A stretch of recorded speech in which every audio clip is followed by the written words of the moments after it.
Seja bem-vindo ao No Ar com a FAESP.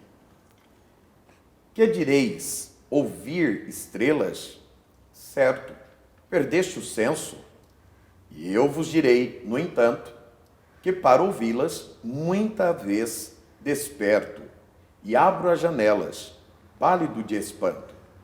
E conversamos toda a noite, enquanto a Via Láctea, como um cofre aberto, cintila, e ao vir do sol, saudoso e em pranto, ainda as procuro pelo céu deserto. Direis agora, tresloucado amigo, que conversas com elas? Que sentido tem o que dizem quando estão contigo? E eu vos direi, amai para entendê-las, pois só quem ama pode ter ouvido, capaz de ouvir e entender estrelas. Este é o poema de Olavo Bilac. Nesta programação, nós queremos louvar a Deus pela oportunidade de receber uma vez mais o professor Rodrigo Ursino. Seja bem-vindo, caro professor. Muito obrigado, meu amigo, pastor Wilson. Sempre uma alegria, né? Estarmos aqui nesse programa que sempre tem um conteúdo aí de alto nível para os nossos queridos irmãos internautas e todos aqueles que nos acompanham. E hoje vamos falar sobre um tema muito interessante, né? Do qual a gente ainda não falou ainda. Vamos falar sobre poesia. A poesia especificamente de um dos maiores poetas brasileiros, que é o Olavo Bilac. Então vai ser uma bênção, se Deus quiser. Muito bem, caro professor Rodrigo, sem dúvida nenhuma, hoje será um programa muito especial, pois nós estamos recebendo aqui uma colega de FAESP, né, a professora Amélia Lemos Oliveira. Ela é formada em Teologia, em Pedagogia e também pós-graduada em Letras. Professora Amélia Lemos, seja bem-vindo ao nosso programa. Obrigada, pastor Wilson, pastor Rodrigo. Também quero agradecer ao pastor Elias Torralbo, diretor executivo da FAESP, que nos concedeu, não é, essa oportunidade de estarmos aqui. Quero agradecer a ele o privilégio de poder lecionar na FAESP, o poder estar aqui, o poder de trabalhar com este grupo maravilhoso que nos honra tanto estar aqui com vocês. Prazer, professora, é todo nosso. Hoje nós estamos aqui para falar de uma obra, Olavo Bilac, o poeta das estrelas, escrito pela professora Amélia Lemos Oliveira. Então, como já dito, o programa de hoje vai trabalhar esta questão da poesia. Estamos com um lindo trabalho, não é? Uma obra literária que realmente chama a nossa atenção, e temos até uma fala aqui, uma escrita da professora Amélia, que é uma verdadeira poeta, não é? A poesia é a expressão da alma, são as cordas do coração que vibram, alcançando nossas mentes e despertando a nossa sensibilidade. É amor em forma de palavras. Frase aí da professora Amélia Lemos. Professora Amélia Lemos, fale para nós sobre este desejo de escrever, né, sobre Olavo Bilac. Bom, o soneto do Olavo Bilac já tinha despertado a minha atenção há um tempo antes, né, porque eu achei bastante interessante pela beleza do texto, pelo apuro formal, e eu tinha feito o bacharelado e a licenciatura em letras, e depois, na pós-graduação, a professora nos sugeriu o TCC, e eu resolvi trabalhar com o texto do Olavo Bilac. Porque desde a graduação em letras, eu tenho paixão por poesia. Desde as aulas de teoria literária, eu ficava assim, enlevada com a interpretação dos textos poéticos. Quando a professora começava a explicar as rimas, a construção do texto, quando a professora mostrava o que estava por trás da poesia, aquilo me chamou tanto a atenção, porque eu não imaginava o que era construir um texto poético.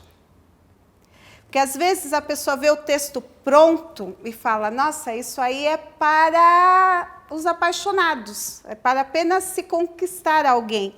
Mas não tem ideia, às vezes, do que é o processo da construção. Tanto que o nosso diretor executivo, que teve o prazer, né, com quem eu tive o prazer de solicitar para escrever o prefácio do meu livro, escreveu que as pessoas hoje, na atualidade, privilegiam apenas o que é feito às pressas e não levam em conta o processo da construção.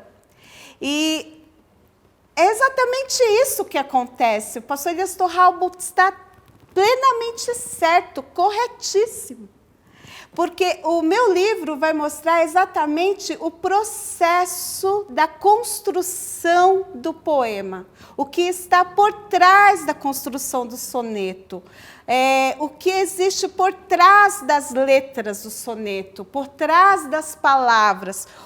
Quais são as intenções do escritor, qual é o processo de construção na pontuação, no emprego de certas palavras, no emprego de certas rimas, no emprego de certos fonemas, de certos adjetivos, de certos substantivos, de algumas construções sintáticas, de algumas metáforas. Qual é a razão de tudo isso? Então, o livro vai mostrar quais são todos esses elementos que compõem o soneto, porque existe uma riqueza imensa por trás disso aí. Então, o texto é um tecido. E as palavras estão tecidas umas às outras para formar um todo uniforme. Então, eu vou mostrar como é que se compõe este tecido e como é que Bilac o costura. Interessante, porque Entendeu? quando a gente fala de poesia, professora, geralmente a ideia de poesia no senso comum é que a pessoa vai lá, coloca meia dúzia de rimas e já está feito, já é um grande simples. já é um grande poeta, já quer ser considerado e reconhecido. Na verdade, a gente ouviu aqui que é uma construção, tem um processo Trabalhosa, né? Trabalhosa, né? Então é algo que não nasce do dia para a noite. Não, tem não uma é demanda assim. muito grande. Né? Inclusive, o Olavo Bilac, se eu posso me dar já adiantar esse aspecto da biografia dele, o Olavo Bilac era gago quando era criança. Nossa, então, Olha professora, ele era gago. Gago. Eu vou lhe fazer até uma pergunta. Nós iniciamos o programa de hoje recitando aqui o soneto do Olavo Bilac. Exatamente. E a gente já teve uma certa dificuldade, porque recitar um poema, e eu me lembro até de criança, né, nós tínhamos algumas irmãs na igreja que gostavam muito de poema, e elas falavam aquilo com tanta paixão, com tanta energia. Eu também passei por isso. E eu creio que é necessário, né, para que o poema seja bem recitado ali e tal. E eu já tive dificuldade, eu fico imaginando se eu fosse gago. Exatamente. E ele era gago. Ele era gago e ele se dedicou bastante à leitura, né? Estudou bastante para se superar nesse aspecto da gagueira dele. E foi esta dedicação da parte dele que o auxiliou a se superar para poder se tornar ser reconhecido, não no Brasil, no exterior, como o príncipe dos poetas brasileiros. E quando ele retornou do exterior, ele foi recebido na Academia Brasileira de Letras por ninguém menos que Rui Barbosa. Olha só. Né? Então, tanto que ele escreveu um dos seus sonetos, num dos seus sonetos que ele escreve a um poeta, ele diz: Beneditino escreve no claustro do seu silêncio, ou seja, isolado, sozinho. E teima, e trabalha, e lima, e sofre, e sua. Ou seja, é uma construção trabalhosa. Não é uma construção fácil. Para encontrar a rima perfeita, para encontrar a palavra perfeita, para encontrar o adjetivo mais adequado, para conseguir encadear um verso no outro, não é um trabalho fácil, porque ele era um poeta parnasiano. Não é? Os poetas parnasianos eram do período no qual se privilegiava a arte pela arte, ou seja, era a arte com A maiúsculo. Então, era o apuro formal, era o rigor formal. Então, eles tinham um extremo rigor na construção do verso. E esse extremo rigor era levado a sério. Tanto que, junto com Guimarães Passos, ele escreveu uma obra chamada Tratado de Versificação. Ele não somente escrevia bem, como ele escreveu uma obra em dupla chamada Tratado de Versificação. Ensinando como escrever bem. Ensinando como escrever verso, não é? Ele não escrevia bem, como ele ensinou como se escrever bem. Se tornou um referencial. Se tornou um referencial. E esse seu soneto, que foi escrito, foi lançado na revista A Semana, em 31 de julho de 1886, fez muito sucesso e foi declamado em vários salões do Rio de Janeiro. Falar no Rio de Janeiro... Por isso que ele é conhecido como poeta das estrelas. Falar no Rio de Janeiro, ele é carioca, né? Carioca. Muito bem. E havia alguma característica específica, né, de um carioca escrevendo rimas, um poema, que você poderia nos passar? A boemia? A boemia, ele era um boêmio. A boemia. Aliás, os cariocas são bem conhecidos até hoje, né? Porque cantam, não é? Cantam, então, poesia, carioca, né? Tudo tem uma relação. E tem alguma história sobre essa boemia de Olavo Bilac? Sim, tem uma história. Ele estudou durante alguns anos na Universidade de Medicina do Rio de Janeiro. Não concluiu medicina, voltou para São Paulo, veio para São Paulo, foi estudar Direito em São Paulo, não conseguiu terminar o curso de Direito, porque ele sentia muita saudade de uma moça chamada Amélia de Oliveira. Bom, não é coincidência, não foi por causa dela que eu fiz esse trabalho, gente, não foi. Eu descobri depois que eu comecei a pesquisa, tá? Daí, a família da moça não aceitou a união dos dois por causa da boemia do Bilac. Acabou perdendo um partido aí por conta de ser boêmio. Perdeu um partido por causa da boemia. Professora, aproveitando que você citou que ele estudou, né, alguns cursos e não os concluiu. Não concluiu, seguiu a carreira jornalística. Sim, pois é. Pois é, na verdade, caminho todos das nós, letras. quando partimos para uma determinada área, né, na nossa vida profissional, seja lá qual for, a gente se inspira sempre em alguém. Em quem ele se inspirou? Né? Qual foi a maior inspiração teórica ou, sei lá, poética que ele teve? Olha, para escrever este soneto, a inspiração do Bilac foi o padre Antônio Vieira. Por incrível que pareça, o padre Antônio Vieira, o pregador, esse trecho que fala do ato de ouvir estrelas está no sermão da 60ª.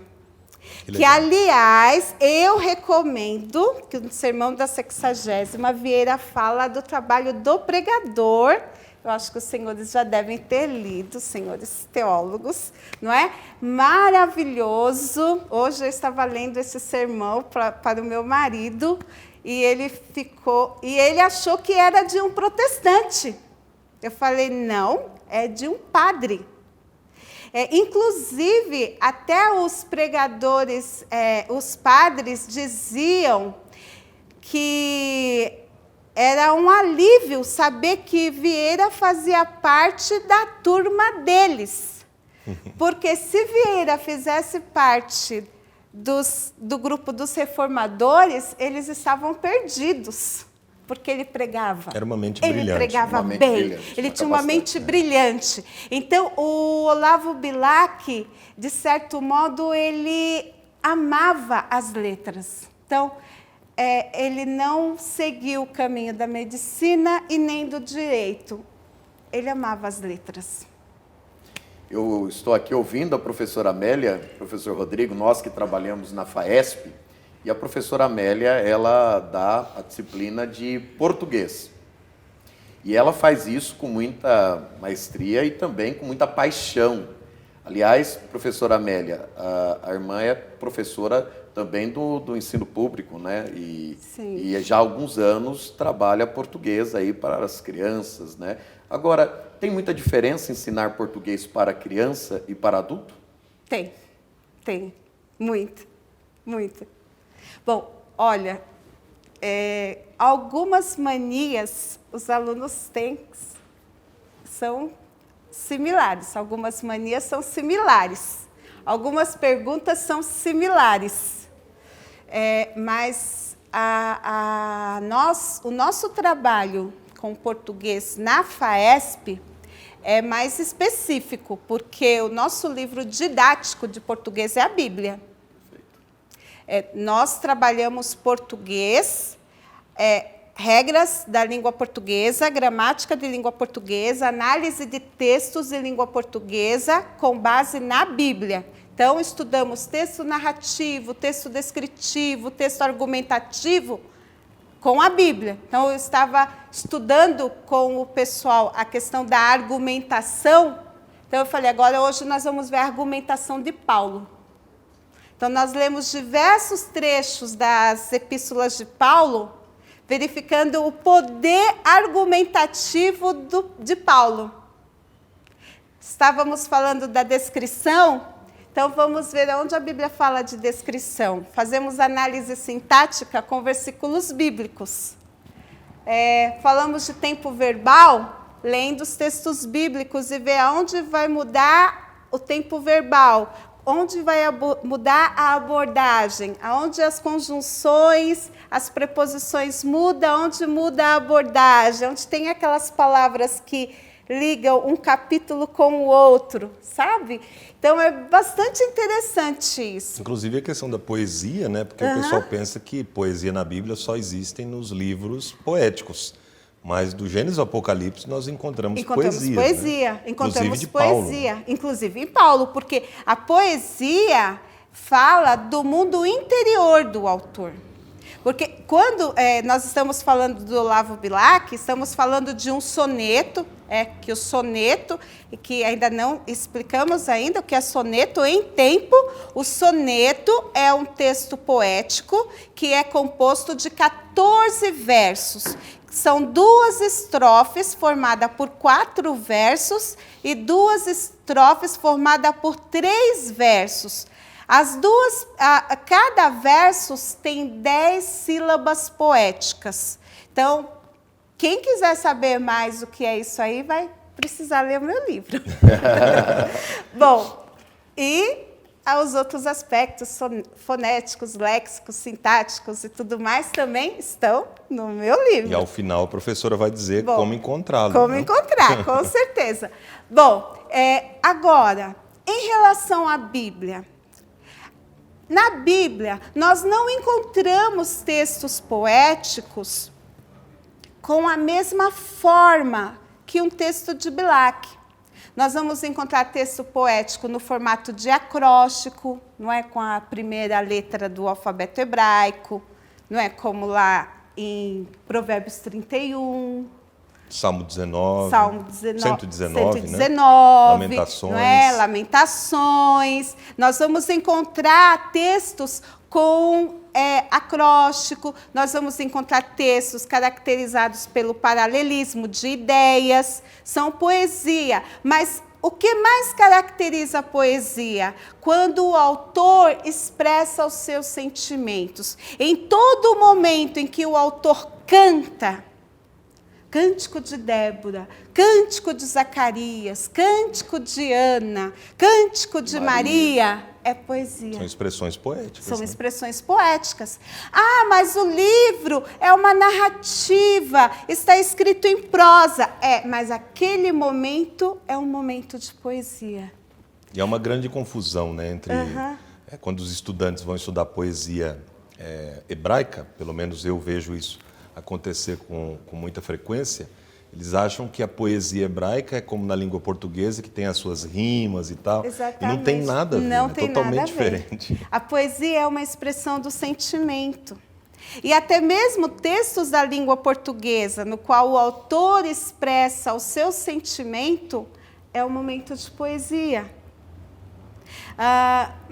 Se você avaliar, por exemplo, um herói da Bíblia Sagrada, eu digo herói porque ele fez grandes façanhas, como Davi.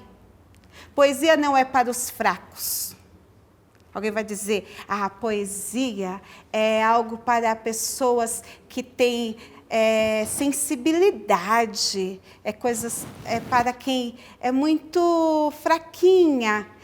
Não, pois é para os fortes, é para quem tem coragem de mostrar o que sente, é para quem tem coragem de dizer o que está no seu coração. Um homem como Davi, grande poeta da Bíblia, grande poeta do Senhor, um homem que nunca deixou de expressar os seus sentimentos, em momento algum não teve receio de expressar os seus sentimentos, mas não deixou de ser grande, não deixou de ser herói, não deixou de cometer grandes façanhas na presença do Senhor e na presença do seu povo.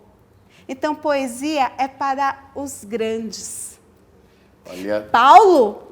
Desculpa, pastor. Não, fique à vontade. Aqui. Paulo, o espaço é todo seu. Um grande argumentador, lá em Romanos 11, ele começa falando do povo de Israel, que perdeu a oportunidade de ser recebido com grandes honras, porque deixou de valorizar aquilo que recebeu da parte de Deus. Então o Senhor enxertou os gentios na videira.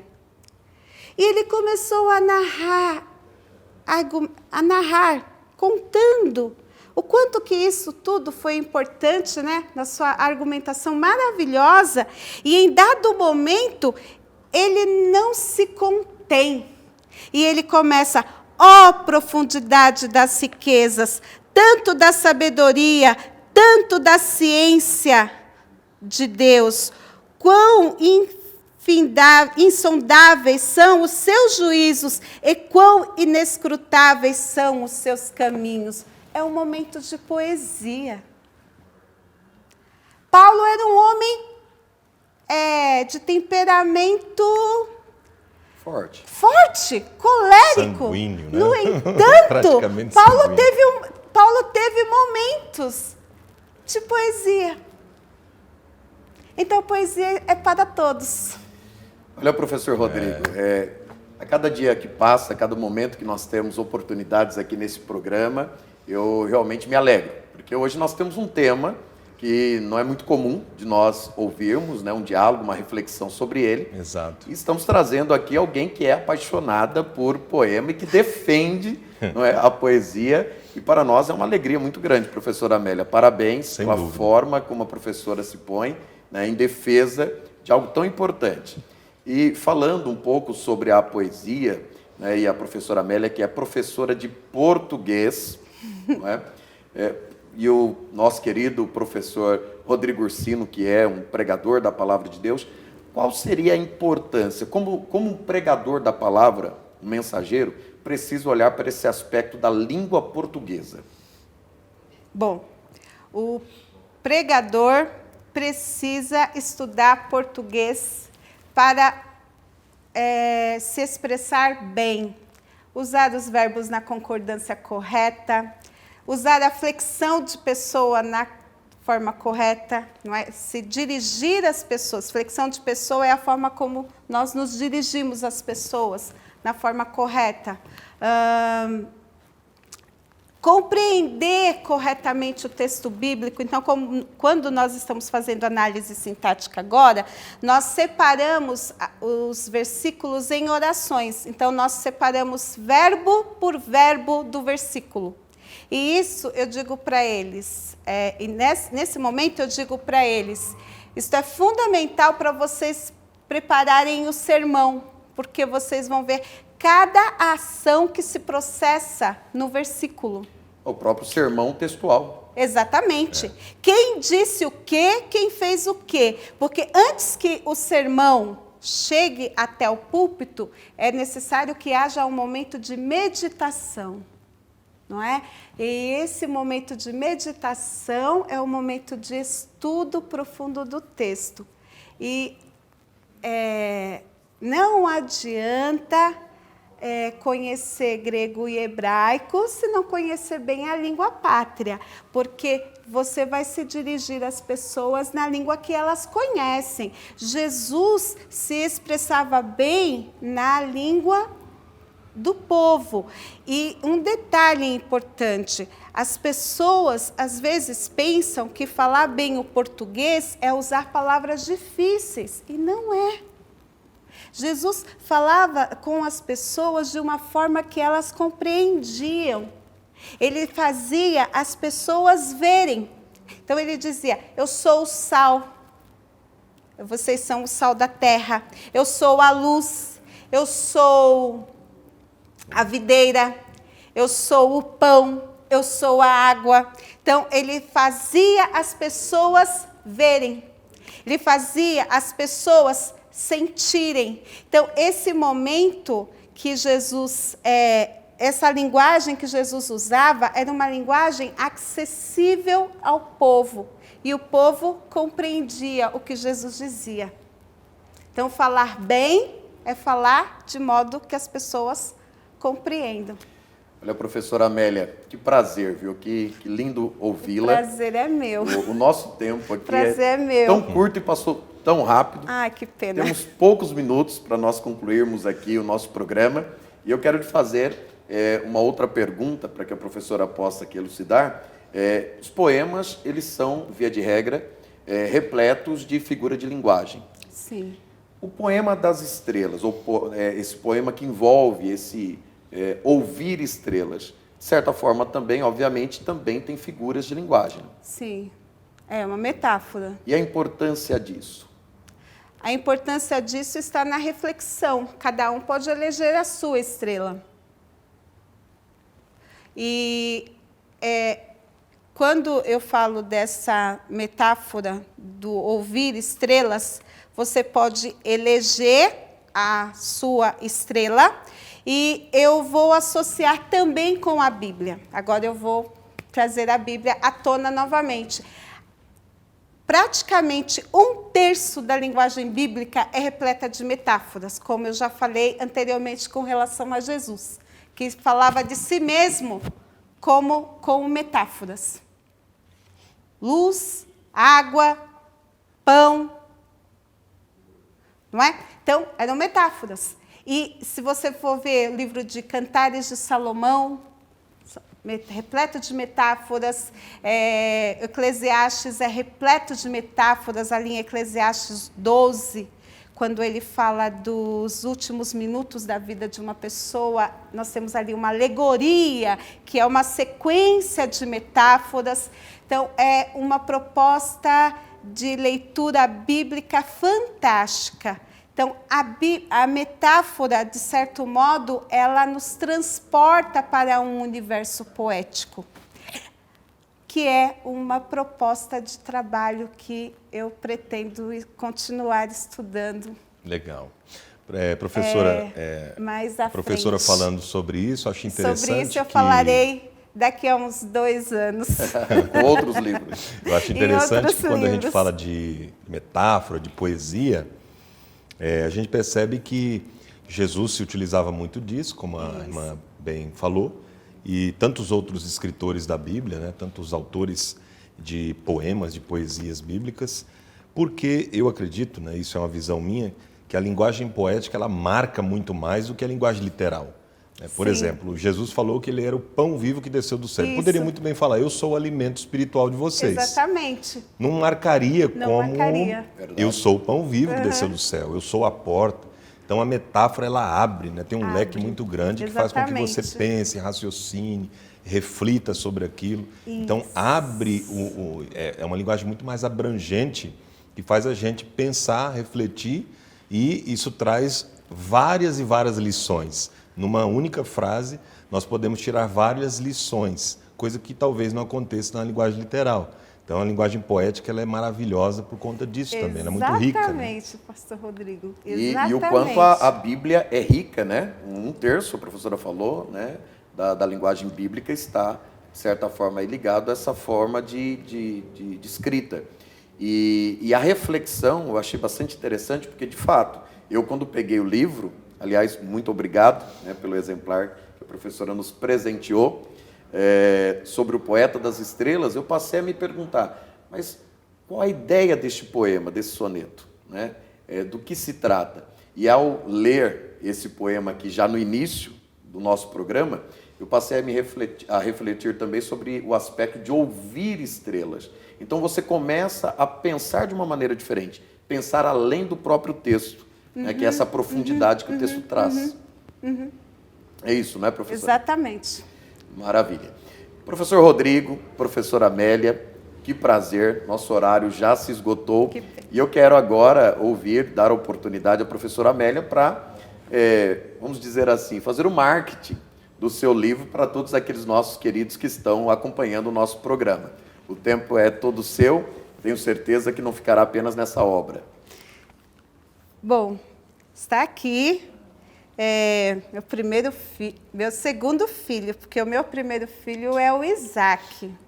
Minha inspiração, meu marido Marcos, que me fez ver estrelas. Eu vi essa frase no livro. Ele é a estrela maior, meu marido. E meu filho são as duas maiores riquezas que eu tenho nesta vida. E este livro é fruto de um trabalho que eu fiz e teve o crivo dos meus professores da universidade. Então, você pode lê-lo tranquilamente, porque tudo que está aqui é provado cientificamente. Eu vou deixar o meu canal, professora Amélia Lemos, tá? O meu canal eu vou colocar lá, tem um link no qual você pode acessar e ter acesso à compra do livro pelo sistema PagSeguro e nós enviamos pelo correio. Tudo bem? Maravilha. É isso, pessoal. Nós deixamos um preço bem tranquilo para as pessoas terem acesso. Muitas pessoas já leram, gostaram. A maior vendedora do meu livro foi a minha mãe. Ficou extremamente orgulhosa e eu pretendo fazê-lo mais. Tenho ideias para o novo. Não tive tempo ainda de me sentar para escrever, mas o novo livro já está aqui. Muito bem. Professora Amélia, parabéns. Nós temos um público, acredito eu, bastante alto. São aquelas irmãs e irmãos, né, dentro das nossas igrejas e até fora que gostam muito, né, de poesia. Eu creio que será inspirador ler esse livro, Olavo Bilac, Poeta das Estrelas, da professora Amélia Lemos Oliveira. Querido professor Rodrigo, é sempre muito bom ter a sua companhia aqui comigo, participando do nosso programa. Sempre um prazer para mim estar com vocês e, com certeza, a lição que a gente tira e que me vem à mente agora é que o mundo precisa de mais poesia, né? Que muito mais poesia nós tenhamos daqui para frente. A gente está precisando. Professora Amélia, mais uma vez, obrigado pela sua participação. Será a primeira de muitas e eu quero louvar a Deus pela sua vida. Ok, professor Wilson, foi um prazer estar aqui. Muito obrigada pelo convite. E Nós tivemos momentos muito bons aqui, foi muito bom falar de poesia. E o pastor Rodrigo tem razão, o mundo precisa de mais poesia, principalmente nesses momentos difíceis que estamos passando. Concordo plenamente com a professora Amélia, com o professor Rodrigo, precisamos de mais poetas, mais poesia. Chegamos ao final do nosso programa. Se você ainda não é inscrito no nosso canal, se inscreva agora, deixe também aí o seu like, deixe uma opinião, um comentário, isso é muito importante para nós. Deus em Cristo nos abençoe, até um próximo programa no ar com a FAESP.